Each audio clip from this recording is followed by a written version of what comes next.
Hi there, and welcome to chapter 6, lecture number 2. So this chapter will focus on creating nature assets. So it's fun to create little small props that we can use in our environment scenes. So it's a bit different than the other chapters, but definitely worth it to follow if you are into environment modeling. We also going to make a library file in this chapter where we're going to store all the assets we created, so we can easily append this from this scene to another scene, and that avoids like confusing to search in other blend files. We call this blend file nature assets, and it's just click on it and you will look for your collection and you easily append this. We're going to scale it right. So in the previous chapters it was maybe sometimes a little bit bad scaling, but we're going to restore that in this chapter. So when we're going to focus on the final scene, we do everything right. So we're learning the right things, right? Good, so let's remove this cube because we don't need it and we don't need the lamp. Maybe we're going to add a lamp or sunlight or some off lighting to take a look at our assets. But I mainly want to focus on this collection and rename this and call this nature underscore assets. Pretty good. So we start to append all the assets from the previous scene. Go to append. And we are in chapter 5 and the latest lecture. So to show you how that looks like, scroll down to the final lecture, go to collections, and I want to start with the small nature props like that leaves. I'm holding shift because I also want grass set 01. I want to read is an empty collection I discovered, so we ignore that one. We want to read large. Oh, that leaves. Control, cross set 01. Main props is for another blend file where we store the assets we can reuse. But we now mainly focus on nature. Read large, read small.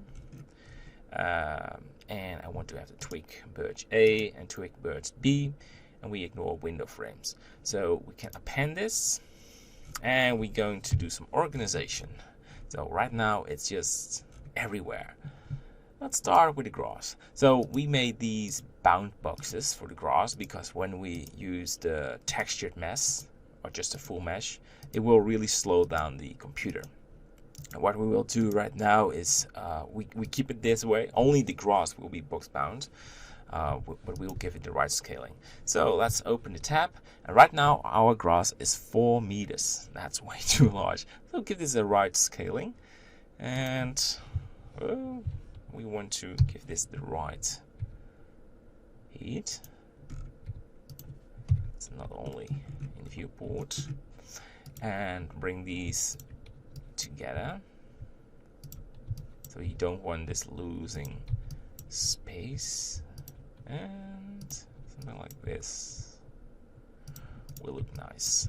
And you can choose whatever you want to make these look solid or not, so you can easily recognize it.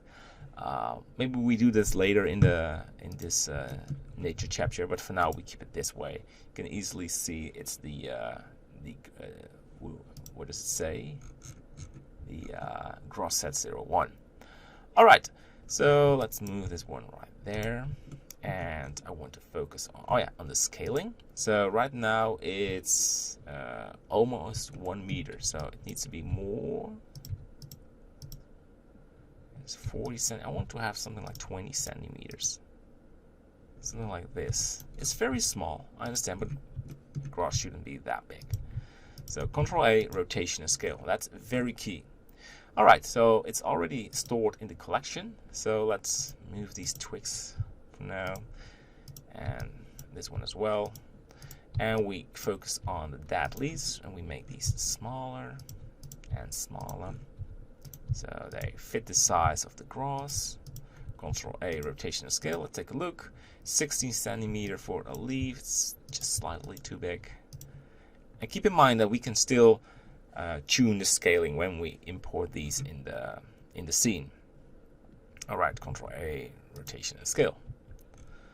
Alright, then we have the small reed, and we select it and moving it and make these way smaller, and we should enable shortcuts. It's automatically disabling it every time over and over again, but I think by now you mainly know the buttons we use, so not really fancy button smashing. And Control A rotation scale and the tall reed. I really like these reed objects. They are much bigger than the small ones. Right, I'm not checking the scale anymore because I just compare this with grass and the small reed, and this should be okay. And if we check the items just for a single one, it's 1.5 meter. That's perfect for the reed. Putting it right there, and then we have the twigs. These should be smaller as well. Rotational scale, and we put them over there. So twigs is a sort of a different genre, so maybe I'm moving this to the tree section later on. So Control A rotational scale, and for these as well, not quite sure if I already did that. Yes, and these little ones, very key you check that. Alright, so let's take a look at the collection. So it's already storing these very well. But I'm not really happy how that works out right now. So nature assets doesn't cover the thing what we have, because this is more plants and grass. So let's call this plants. And we make a new collection and call this trees.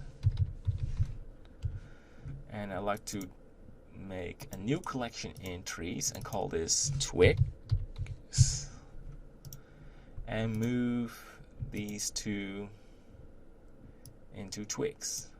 So it's maybe a lot of collections, but now you can just easily search, because when we go to import the trees, it will import new twigs. It's not a big deal, but then you have two pieces of twigs from the same material and size and looks, and now you can define this is stored in the twig section, and just what we want. Just I don't want to have the camera right there, just not in a collection. So stored in plants, trees, looking good to me. Maybe if we have more grass objects, we can make a grass section as well. But for now, I'm really happy with what we have. So in the next lecture, I'm going to import the trees and do some more organization. And then we can start making more nature assets. So stay tuned and see you in the next lecture. Bye-bye.